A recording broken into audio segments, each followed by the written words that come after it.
উপনিষদের মাধ্যমে আদ্যাশক্তি সন্ধান।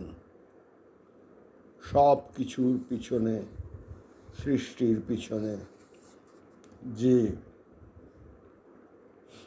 সগুণ ব্রহ্মের অবস্থিতি, সেই শক্তি মহাশক্তি মা চণ্ডী, মা হৈমবতী, তার সন্ধান উপনিষদের মাধ্যমে। যেমন কেনোপনিষদে আছে এবং তার তৃতীয় খণ্ডে আছে, সেই অংশ আমরা পাঠ করব। ওং সহ নাববতু, ওং সহ নাববতু, সহ নৌ ভুনক্তু, সহ বীর্যং করবাবহৈ, তেজস্বী নাবধীতমস্তু মা বিদ্বিষাবহৈ। ওম শান্তি শান্তি শান্তি। ব্রহ্ম আমাদের উভয়কে, অর্থাৎ গুরু এবং শিষ্যকে সমভাবে রক্ষা করুন এবং উভয়কে তুল্যভাবে বিদ্যা ফল দান করুন। আমরা যেন সমভাবে বিদ্যা লাভের সামর্থ্য অর্জন করিতে পারি। আমাদের উভয়ের বিদ্যা সফল হোক, আমরা যেন পরস্পরের বিদ্বেষ না করি।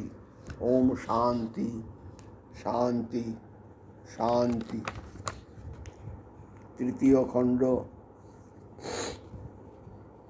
ব্রহ্ম দেবেভ্য বিজীবো তস্যঃ ব্রহ্মণ বিজয়ে দেশা অমহ্যন্ত ত অক্ষন্তাস্মা কমেবায়ং বিজয়ঃস্মাক মেবায়ং মহি মেতি। ব্রহ্মই দেবতাদিগের জন্য বিজয় করিলেন। সেই ব্রহ্মেরই বিজয়বশত দেবতারা মহিমান্বিত হইলেন, কিন্তু তাহারা মনে করিলেন এই বিজয় আমাদেরই, এই মহিমা আমাদেরই।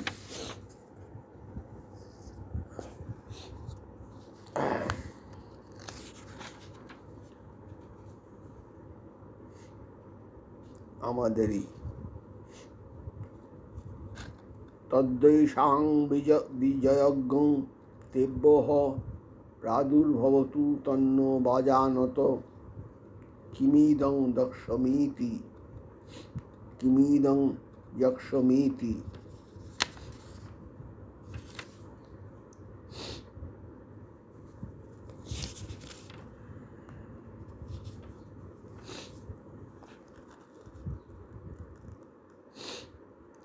তেহগ্নিম ব্রবন জাত বেদ এতদ্দি জানিহি কিমেতদ যক্ষমিতি তথেতি তদো ভাদ্র বত্তমভ্য বদং কোহশীতিং অগ্নির্বা অহমস্মি তা ব্রবিবি জাত বেদ বা অহমস্মিতি।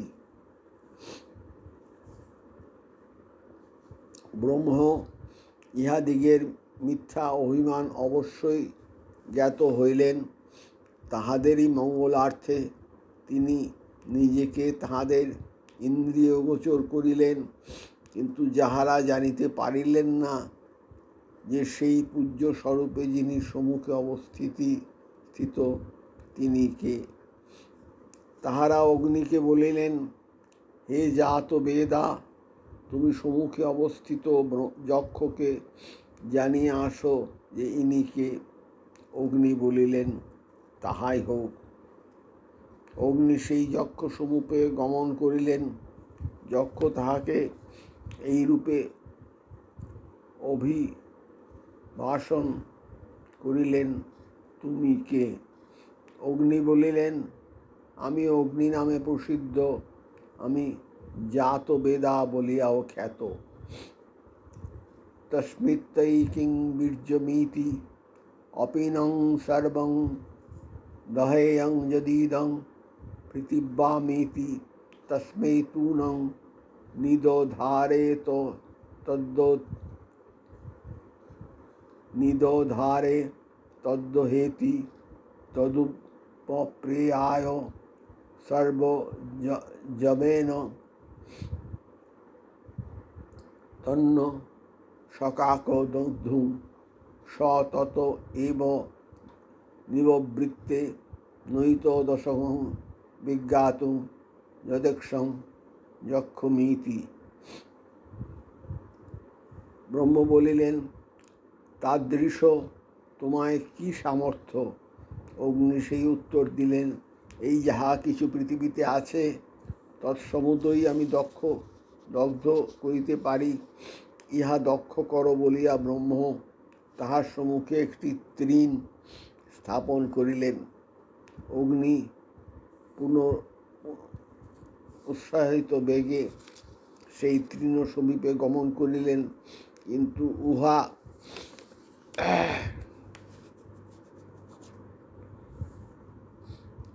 উহা দগ্ধ করিতে পারিলেন না।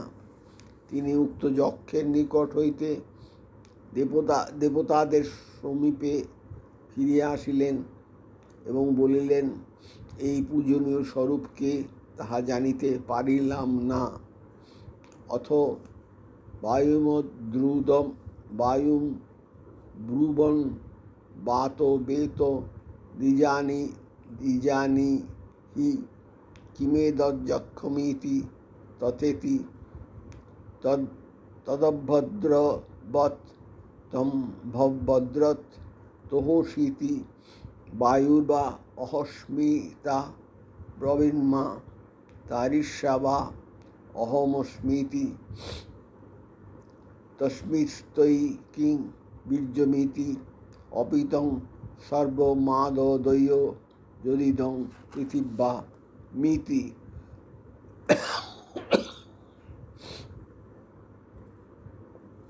অনন্তর তাহারা বায়ুকে বলিলেন, হে বায়ু, তুমি এই সম্মুখস্থ যক্ষকে জানিয়ে আসো যে ইনি কে। বায়ু বলিলেন, তাহাই হোক। বায়ু তাহার নিকট গমন করিলেন। ব্রহ্ম তাহাকে বলিলেন, তুমি কে? তিনি বলিলেন, আমি বায়ু নামে প্রসিদ্ধ, মাতরিষ্যা বলিয়াও খ্যাত। ব্রহ্ম বলিলেন, তাদৃশ তোমাতে কি সামর্থ্য আছে? বায়ু বলিলেন, পৃথিবীতেই যাহা কিছু আছে সমস্তই আমি গ্রহণ করিতে পারি। তস্मै তৃণং নিদধাবেত দাদস্যেতি তদুপপ্রিয়াম সর্ব জবেন তন্ন শশাকা দাতুম সতত এব নিববৃতে নৈতদশকং বিজ্ঞাতুম যদেদৎ যক্ষমিতি। অথেন্দ্রমব্রুমং মঘ তন্নেতদ বিজানীতি কিমেদযক্ষমিতি তথেতি তদ ভাদ্রবৎ তস্মাৎ নিরোধতে। পৃথিবীতে যাহা কিছু আছে সমস্ত আমি গ্রহণ করিতে পারি, ইহা গ্রহণ করো বলিয়া ব্রহ্ম তাহার সম্মুখে একটি তৃণ স্থাপন করিলেন। বায়ু পূর্ণ উৎসাহজনিত বেগে সেই তৃণ সমীপে গমন করিলেন, কিন্তু উহা গমন করিতে পারিলেন না। তিনি যক্ষের নিকট হইতে দেবগণ সমীপে ফিরিয়া আসিলেন এবং বলিলেন, এই পূজনীয় স্বরূপ যে কে তাহা আমি জানিতে পারিলাম না। অনন্তর ইন্দ্রকে বলিলেন, হে ভগবান, তুমি এই সম্মুখস্থ যক্ষ সম্বন্ধে জানিয়ে আসো, সে ইনি কে। তথাস্তু বলে ইন্দ্র তৎসমীপে গমন করিলেন। যক্ষ তাহার নিকট হইতে তিরোহিত হইলেন। স তস্মিন্নেবাকাশে স্ত্রিয় মাজ গাম বহু শোভ মানা মুমাং হৈমবতীং তাং হোবাচ কিমেদযক্ষমেতি ইতি কেনপ নিষদিতি তৃতীয় খণ্ড।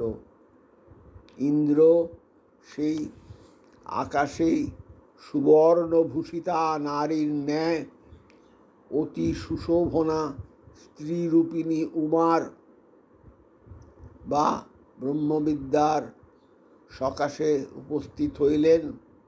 তাহাকে ইন্দ্র জিজ্ঞাসা করিলেন, এই পূজনীয় স্বরূপ কে? এই পূজনীয় স্বরূপ হইলেন মহাশক্তি। তার ইচ্ছাতেই, তার আশীর্বাদে